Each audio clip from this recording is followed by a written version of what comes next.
morning. It is Friday, the 19th of December. I'm Maeve McMahon, and this is Europe Today, Euronews's daily live fix of European news and analysis.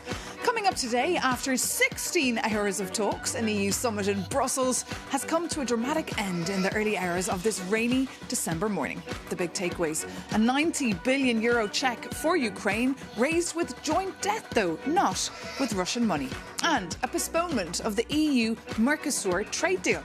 For more on the twists and turns of the long night and the winners and losers around the summit table, I'm joined here in our studio by our EU News editor, Maria Today, who actually has not slept a wink. Good morning, Maria. Not a wink. But you are as fresh as ever.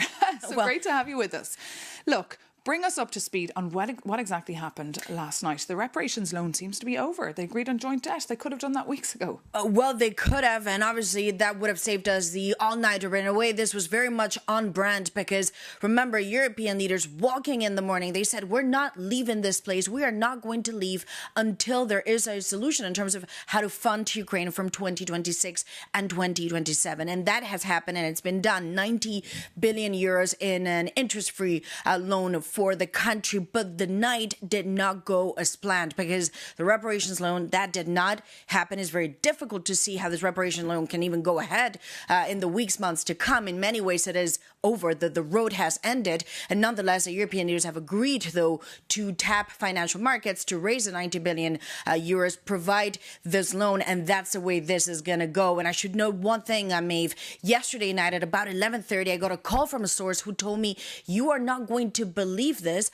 but the Hungarians, the Czech Republic, and Slovakia are now meeting, and they are pitching and putting forward this plan for joint debt. They will not participate, but it looks like this is the way it's going to go, and ultimately landed like this. They cite what they call as an enhanced cooperation clause, which means that they will not participate, but the others will go to the market and they will fund and get this loan for Ukraine. What a twist and turn indeed there. And of course, the Germans had to cave in. I mean, not a good night for Friedrich Merz. He came across very bruised to the German Chancellor. Look, it was not a good night for the German Chancellor because, remember, he had lobbied so hard and so passionately for this reparations loan because beyond the funding, there was, of course, a question of the optics and the politics. And the politics of it was Russia's created a mess. They've created all this damage in Ukraine. They should pay it. You break it, you pay it. Why should the European taxpayer do it? Well, ultimately, in a way, this reparations loan is not going to happen. And the German Chancellor comes out of this also weakened because the Mercosul was also not signed yesterday night. This was a big plan, and none of the big options the Germans put on the table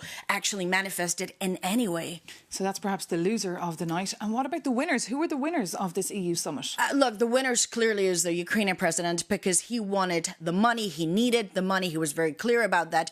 And now he's got the 90 billion euros that he needs 2 years to fund his military and the budget. And of course, we talk about this loan, but we've got to be very honest, Maeve. The chances that Ukraine will pay this back are minimal. Then we've got to talk about the Belgian Prime Minister. He said, look, there's a lot of risks. I do not like this idea of a reparations loan. At some point in the night, he talked about unlimited support and unlimited guarantees, and that created a lot of nervousness around the other leaders. So in a way, he also called the bluff. You know, the idea of support in Belgium clearly had limits. And then we've got to go to Orban. You know, he said this reparations loan is a bad idea. He's negotiated something differently. He managed to insert himself in the conversation. And then by the end of the summit, he said, look, the European leaders, the rest of them, they can do what we want, but Hungary is not going to pay a cent in this. And again, through this clause of the enhancement cooperation, they will get the money, but Hungary will not participate. The Czechs, nonetheless, they will not participate either. And the same applies to Slovakia. So again, the limelight for Viktor Orban.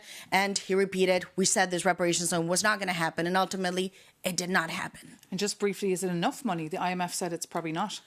Look, that's a very good question because when you look at Ukraine clearly, and the IMF has been clear about this, this is a country that has debt sustainability problems because the economy has been wrecked as a result of the war. What they argue is that loans will not be enough.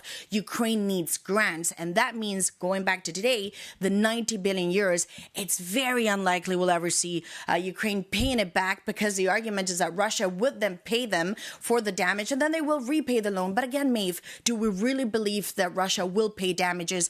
I think yesterday and tonight that shows that is very, very difficult. And Russia, for the time being, is not going to pay a cent. Indeed, Maria Tadeo, our EU News editor. Let's just take a listen to some of those leaders. We can bring in Bart de Wever, the Belgian Prime Minister, the protagonist, if you like, of the last couple of weeks, and also Viktor Orban, the Hungarian Prime Minister. Supporting Ukraine is not charity. It is the most important investment we can make in our own security. There was never any debate about whether we would help. The only real question was how. Had we left Brussels divided today, Europe would have walked away from geopolitical relevance. It would have been a total disaster. Hungary is totally out of that. I think it's a bad decision. And those who are behind that loan will take the responsibility and the financial consequences of that. 3 countries decided not to be part of it. That's an opt-out for Czech Republic, Slovakia and Hungary. So we are innocent. So a glimpse there of Viktor Orban and, of course, Bart de Wever, heads of state that are now hopefully getting some rest. And Maria Tadeo, of course, hopefully getting some rest too after that analysis. And as you heard from Maria Tadeo, Ukraine's President Zelensky was also physically here in Brussels for this EU summit to warn EU leaders there are much, quote, greater threats than lawsuits. President Zelensky also spent hours locked in talks with the Belgian Prime Minister Bart de Wever. For more on President Zelensky's reaction to this December summit and the fact that EU leaders went with Plan B to fund Ukraine, we're joined here on set by our Ukraine correspondent. That is, of course, Sasha Vakalina. Good morning, Sasha. Morning. Great to have you with us. Look, how has the reaction been from Kyiv on this loan, this Plan B? Well, President Zelensky thanked the leaders for this decision because ultimately, as Maria just said, Ukraine did get the money and Ukraine can continue because the first injection of financial aid was expected to be as early as April next year. And Zelensky spoke in details yesterday here at the summit about the fact that what will happen and how damaging it's going to be if Ukraine does not get any financing. So yes, ultimately, this is indeed a good decision and a good result of the summit for Ukraine. He also said it is very important that Russian assets remain immobilized. This is a matter of principle for the Ukrainian side, of course. They are defending itself. They're not the country, not the side that started the aggression, the all-out war. This is why they do believe that, in terms of just peace, and that's, of course, the terms that we have been hearing from Ukraine and from the European Union, it is important to keep those assets immobilized. But at the same time, there was something else that Zelensky had on his agenda. That was, of course, the security guarantees and how to continue. Because financing is one thing, it is good to have, but the war rages on. Russia continues raging that war on.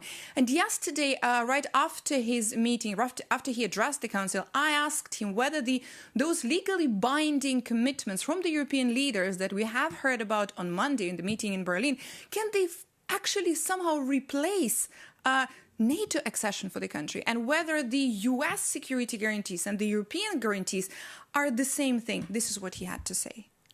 We do not believe that Europe should replace the United States of America. And of course, we feel the same way about the security guarantees from the US, which will be Article 5-like, and we will not need European support.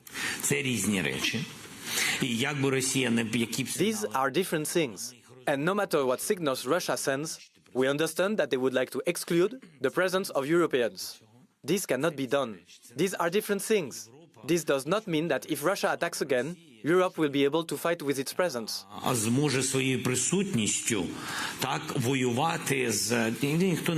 No, no one is saying that. Europe's presence reduces the chances of aggression by the Russian Federation.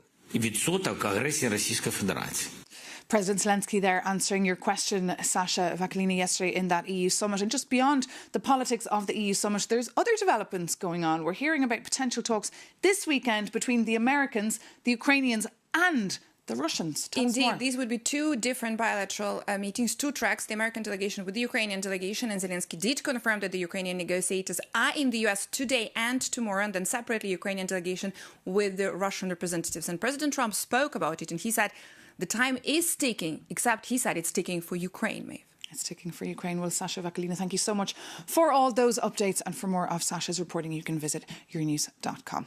But as you heard earlier, there is another huge headline from this very long EU summit in Brussels.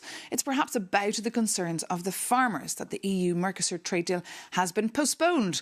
Farmers from all across Europe gathered in Brussels for a very long, noisy demo, but less violent perhaps than farmer protests that we've seen in the past. And while the farmers were out in the streets of of the EU capital, representatives of the main farmers' association, that's Copa Cochega, actually had a sit-down meeting with the EU Commission President Ursula von der Leyen and also the EU Council President Antonio Costa.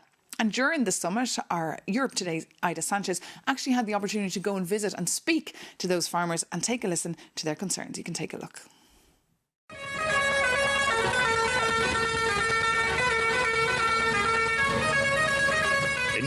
What we want is to be able to live off our work. We are against Mercosul because it is not right to import meat and products from foreign countries that do not comply with the same standards as we do. We have a lot of standards to comply with, and I cannot accept the idea that we will end up importing their products which are not subject to the same rules. Aucune norme.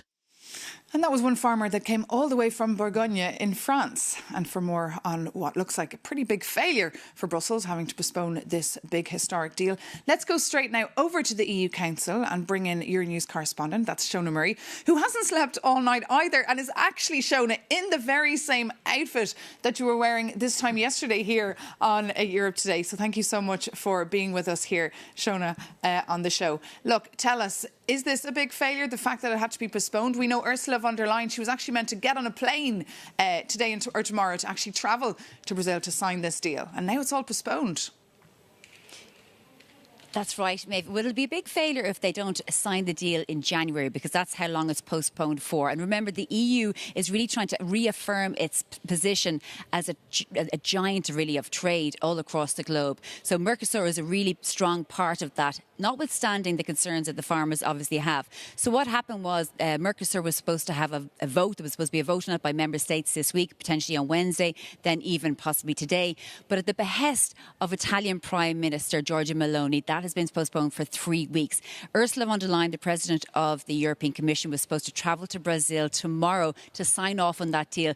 That deal has been in negotiation for 26 years. And the EU said last night, OK, you know, what's another 3 weeks? But actually, it doesn't look great, because remember, there's no guarantees that the Italians will definitely sign up to that. The reason why there was a postponement is because Giorgia Meloni said she wanted more time to talk to Italian farmers about some of the safeguard clauses that were agreed with the European Parliament on Wednesday, which was supposed to really support the EU's agricultural industry. So we're not too sure if they're definitely going to support that. So there could be a failure, but right now the EU is saying, hold tight, we'll get this across the line. Maeve? Well, certainly it was Giorgia Meloni who held the keys, of course, to this deal. Shona, I guess all our viewers are wondering what happens next. Could a delay actually be the final nail in the coffin for Mercosur? Well, look, I think that what we've been discussing all week really around Mercosur is the numbers. Obviously, Italy is one of the bigger member states. It's obviously a heavily agricultural state. So its deciding vote on qualified majority is really substantial. But then you have other countries like Germany, for example, who've been really pushing Mercosur. And we heard earlier from Maria Tadeo saying this summit wasn't great for Germany. They're quite annoyed at this postponement, although Friedrich Merz, the German Chancellor, was trying to bat that away and say, no, we'll get a deal done in January. And some German sources I've spoken to have said that. And as I mentioned, this Mercosur deal, as big as it is actually even bigger than the sum of its parts, because the EU has had to see itself shift away from its traditional alliance of trade with the United States because of the tariff wars and move into other areas of the world, other 83% of the world. And Mercosur is really a key part of that. If they fail after 26 years of negotiations, who will want to do a deal, a trade deal with Europe? And remember, Europe really prides itself on being a reliable partner. How reliable can you be if you can't even get a vote across the line? And the President of the European Commission can't even make it to Brazil to meet with President Lula to sign off on that agreement. Maeve? Shona Murray, thank you so much for that live update from the EU Summit, and also to all the Euronews team of reporters who are up all night reporting for our live blog. Do visit Euronews.com to read more about what all these decisions taken at the EU Summit mean for you. But that brings this edition of Europe Today to an end, our special Summit edition. Thank you so much for joining us. Take care, and we'll see you very soon on Euronews.